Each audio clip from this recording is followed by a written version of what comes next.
Hello everyone, Charles Watts here, the Arsenal correspondent at Goal, joining you on Wednesday, halfway through the week and just 3 days away from Arsenal returning to action. Apologies, in my last video I said that Arsenal are playing Brentford on Sunday. Of course they are not, it is on Saturday. As many of you have pointed out, I totally got my days mixed up. Honestly, I had a nightmare with this fixture last week. I was convinced I think it was Wednesday, the day before the Wolves game, that I found out that Brentford wasn't actually last weekend. I was convinced it was. And then I've been banging on saying it's going to be now this Sunday. So yeah, totally ignore me, as usual. Don't listen to what I have to say. And, it is Saturday. And so we're only 3 days away now. 3 o'clock kickoff on a Saturday for Arsenal. That's probably why I was so confused, because we just never see any of those before. We'll be speaking to Mikel Arteta on Friday. Late one, actually. 1:30 p.m. on Friday is the press conference. So yeah, a little bit different this week. He normally has it sort of 48 hours before the game, but late one this week. Obviously, other commitments going on at the training ground, so the presser has to be a bit later, so keep your eyes peeled for that. Today's video, I just wanted to talk, really, there was some interesting comments coming out from the fans forum last night when Vinai Venkatesham, obviously Arsenal CEO, met with a lot of representation, the fan representatives, I'll get that right, speaking about a various amount of subjects. He went through sort of the accounts that are coming up. He didn't actually go through the accounts, but he spoke about the accounts and what they might reveal. He spoke a little bit about the January transfer window and various things. So I just wanted to go a few of them. If you go onto Twitter and search Darren Arsenal, he was there, and he's put a lot of stuff out if you're interested to see exactly what was spoken about when Vinai met with the fans yesterday at the forum. But a few of the interesting points, he talked about the summer transfer window coming up. He said that Arsenal have a, quote, clear plan of what they would like to do this summer. I don't think it takes a genius to work out exactly what Arsenal are going to be doing when it comes to the summer transfer window. At least a couple of forwards coming in, a central midfielder and a young right back to compete with Tomiyasu. You kind of look at it that way, and the squad rebuild, it's going to be pretty much complete after this summer. It's been a long time coming, lots of players going out, and a fair few still to go out this summer when you look at Lacazette, El Neni and Ketia. And then the players coming in, and then that pretty much will complete the job in what will have been a pretty remarkable amount of time. 2.5 years, almost everyone who was there when Arteta arrived would have been shipped out by then. Only a few survivors, really. Leno probably going to go as well. And a completely new squad, very much his and Edu's own squad that will be. So a clear plan, according to Vinai, of what the club would like to do this summer. They'll certainly have their targets already. They'll know who is number 1 in the priority list, number 2 in the priority list, number 3 in the priority list. They'd already been speaking a lot of people. I've already revealed here a couple of months ago that the club hosted the agent of Youri Tielemans at the training ground before Christmas. Certainly in the mix for him. Not saying that he's the main target, but they're certainly in the mix for him. Tielemans' agent has been doing the rounds, talking to lots of clubs, kind of setting things up for the summer. I'm pretty sure that the interest in Ruben Neves remains, and that could be something maybe that moves on in the summer. We know about the forwards, Calvert-Lewin, a big target. Alexander Isak as well, a big target. Whether Arsenal decide to pay the release clause remains to be seen on that one. They didn't do it in January, so I don't see why they would do it in summer. They will, if they are going to go for Isak, I imagine they'll try and get that price tag down with some negotiations with Sociedad once the season comes to an end. Other targets as well. So we remain to be seen. I like Dejed Spencer, the Middlesbrough right back, who's on loan at Notts Forest, who played very well against them in the FA Cup. He's a right back who's on their possible agenda when it comes to the summer. So that's what Vinai had to say about that. And he spoke a little bit about the January transfer window just gone as well. Obviously lots of criticism for Arsenal about their business or lack of business in January, getting rid of players, not bringing anyone in, basically weakening the squad a little bit at a crucial stage of the season. This was his explanation. He says there are 2 types of transactions in January: out of favour players who need more game time, or in favour players who generally cost far more in January than they would in the summer. We expected a quiet January, and we couldn't bring forward any plans we have for the summer into January. So, nothing really new there. Basically saying that they couldn't any of their targets for the summer weren't available in January, and they weren't going to push the boat out, weren't going to panic, and they were going to stay stay on track basically and keep their plans for the summer rather than ruining them by going into the January transfer window when they didn't really, bringing in players that they didn't really want. And for me, I've said it before, I've got no issue with that. I didn't want them to panic buy. I've got no issue with that. My only one reservation about the January window is that they could have surely at least gone in and got themselves a player on loan, a striker on loan who would, not necessarily start ahead of Lacazette, but certainly be another option and be another goal threat that the team needs as that central striker option, because I'm just not sure Lacazette and Nketiah are going to be enough. But already been over that. So that's what Vinai had to say when he spoke about the possible upcoming transfer window and the transfer window just gone. He also spoke about the accounts that will be coming out fairly soon. I think in the next couple of weeks we should see those published. Obviously, they're going to take into account the financial year just gone. It's going to be the pandemic. Obviously, it's going to be right in the heart of that. So it's going to be all this behind closed doors fixtures. I mean, look, they're going to be brutal. There's no doubt about it. We're looking at potentially, 150 million pound loss for Arsenal coming up this summer. And when you sort of take into account the investment they did in the summer with players coming in with very little money in terms of bringing it in from transfer, aside from Joe Willock, they paid players to leave as well. It's going to be brutal, no doubt about it. He said, what was the quote here? That he said they will announce, quote, an enormous loss. 150 million, something like that. Perhaps we'll have to wait and see what it's going to be when those accounts do get revealed. We're not sure on the exact date of them yet, but it is coming soon. And Vinai certainly laying the foundations there just to make sure that people aren't surprised when it comes out. It is going to be a big loss. And this isn't just Arsenal, is it? This is all across the football world. Clubs have absolutely hemorrhaged money during the pandemic. And, Arsenal are very much the same as that. And having said all that, they also spent more money than any other club in Europe, I believe, in the summer transfer window as well. So, yeah, there's going to be some serious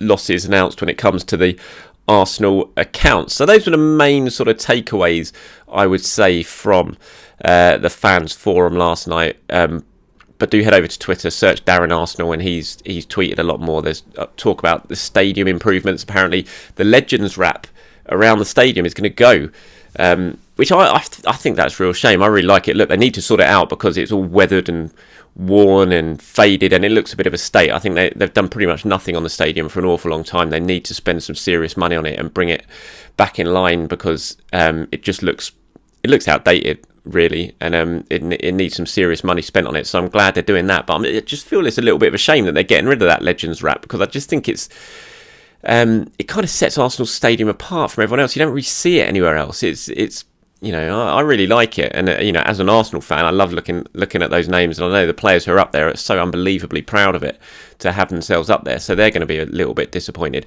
I think there is going to be some sort of they're not going to be completely disappear. I think whatever they decide to do, and it hasn't been decided yet, they're still going to try and incorporate Legends into that. So it could be a different design. It might be electronic. I don't know. But yeah, it's going to be decided over the coming months. I think some of the fans on these representation groups will be involved in the process of selecting what exactly is going to go on outside the stadium. But so that was spoke about, and there was a few other things as well. He mentioned Jack Wilshere and other things. So head over to Darren Arsenal's Twitter account and you can find out all the main sort of headlines and takeaways from that fans forum. Tomiyasu, good news on Tomiyasu. He's back training outside. I'm still not sure he's going to be ready for the Brentford game, because what we've seen so far, certainly that Arsenal have released, is that he's been training, yes, but he's been training away from the group. They put out a big video yesterday with him working with, I think it was Sam Wilson, one of the fitness coaches, but it was all training on his own. It was, doing sprints, that sort of a little bit working with the foot, working with the ball, doing sort of sharp turns, that sort of things. But I don't think, unless that happens today, that he's been involved with the group yet. If he comes back and he's involved with the group today, and what you got, Wednesday, Thursday, Friday, maybe he could be involved on Saturday. But given Cedric's performance against Wolves, maybe it's not so much. You don't really have to throw him straight back in. Arsenal, obviously, next week we've got a game against Wolves on the Thursday night and then a game at the weekend. So the games will be, after a bit of a break, the games are now going to start coming thick and fast, and you don't want to take any risk with Tomiyasu because he is that important. But certainly good news to see him back out training on the grass again. and he's a bit of a machine, Tomiyasu, as well. So it wouldn't surprise me if he certainly puts his hand up and makes a case for being ready for the weekend. But whether Arteta decides, you know what, I'll give Cedric one last go and put Tomiyasu on the bench and just ease him back into action, we'll have to wait and see. I would suggest that's probably the wiser option of the two. But who knows? The medical staff, I'm sure, will make it clear whether they believe he is ready to play again. But good news on the injury front there from Tomiyasu. Finally, on this video, Josh Kroenke has been talking. Obviously, a very big week for the Kroenkes over in the States. The LA Rams winning the Super Bowl. Been lots of plaudits for them over there. The stadium was very, very well received. Not surprising, for about $5 billion or whatever it was it cost. And the Rams have, you know, capped what's been a very good last few years for them by winning the Super Bowl for only the second time in the franchise's history. Josh Kroenke has been speaking a little bit on various media, mainly about the Rams and the work that's been done, but he has been speaking about Arsenal as well. Some of the there's been a lot of comparisons made about the Rams and Arsenal. You know, Rams hired a few years ago a very young, inexperienced coach who was the youngest coach in the league at that point in Sean McVay, and then they've built this squad initially based around younger players, and then they went big. Once the younger players were installed, they went big on a few signings. You know, traded a lot of draft picks, I think, to be able to spend some big money on some big stars and blood them in alongside the youngsters, and it's worked to treat their Super Bowl champions. Now, is that what we're going to see at Arsenal? We've seen all the younger players in. Are we now going to see the big sort of signings arrive in this coming summer when it comes to the forwards? Will remain to be seen. But this is what Josh Kroenke's had to say about Arsenal and the last few years, basically since they took over fully after winning that battle with Usmanov, which was, I think, 2018, wasn't it, that they became full custodians of the club and took 100% ownership of it. He said, now that we have 100% of the club, we've only had it since 2018, we're laying the foundations of a really bright future. Really, what I'd just say is that we're very proud. Over here in America, we draft and develop. At Arsenal, we have an amazing academy where these kids come through and they work their way up. So you see the foundation of the culture that I talked about starting to take shape, and I think you see it starting to manifest itself on the pitch. We're sitting 6th in the league. We need to be higher. Our goals are to be higher.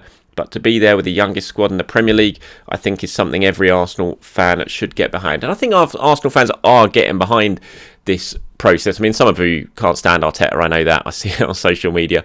And you hate the word process, I understand that as well. But I think certainly in the grounds, home and away, I've not seen a closer bond between supporters and players than I have this season. There is a real connection there. People are getting behind this team in a way that I haven't seen in a long time before, and I think that's because they're just a likeable bunch. For so long, Arsenal have had players that you're just like, oh, I don't really care if you go. You know, you obviously support the team, but you haven't really cared if the players go or not because you don't really like them.